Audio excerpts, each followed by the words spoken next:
Samantala, Star Nation, umabot na sa 4 ng bilang naman nasawi sa Tacloban shooting incident at ilan din po ang naitalang nasugatan.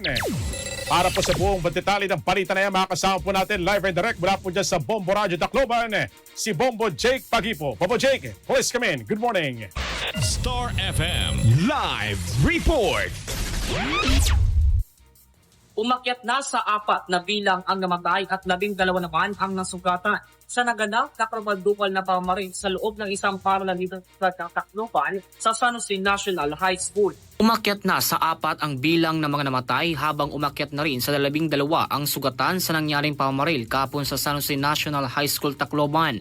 Mapapag-alaman na pagkatapos ng insidente ay inulan ito ng mga pakikiramay sa iba't ibang personalidad para sa mga magulang ng biktima. Nagbigay na rin ng tulong ang lokal na pamunuan ng Tacloban at si late First District Representative Romualdez kung saan sasagutin ng mga ito ang bayarin sa ospital at pagpapalibing sa mga nasawing estudyante. Sa ngayon, may mga biktima pa na nandoon sa ospital at nagpapagaling habang iba naman ay nakauwi na. Nakipag-coordinate din ang Department of Education sa DSWD Regional Director para sa sakto na assistance at counseling services para sa mga estudyante at iba pa ng mga apektado ng insidente. Nasa pangalaga naman ng otoridad ang mga suspect na minor de edad sa sangkot sa pamamaril sa San Jose National High School kahapon. Ayon kay Police Regional Office 8 Information Officer Police Lieutenant Colonel Analiza Armeza, nakadepende naman kung masasampahan na ito ng administrative charges at criminal charges habang di pa tapos ang investigasyon.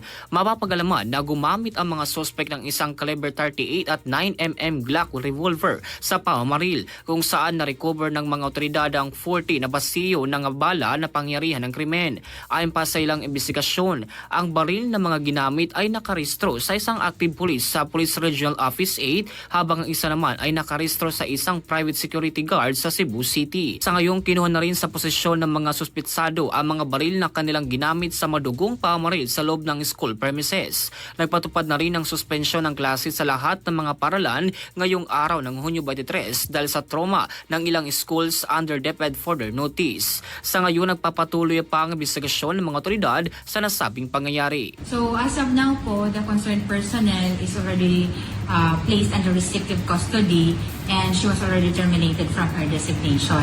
So as to the filing of administrative charges, it would depend upon the result of the investigation.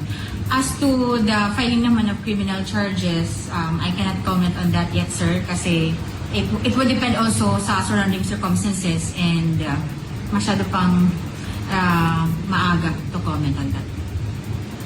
Sa ngayon, patuloy ang investigasyon ng kapulisan ukol sa naganap na kabaldumal na krimen dito sa syudad ng Tacloban.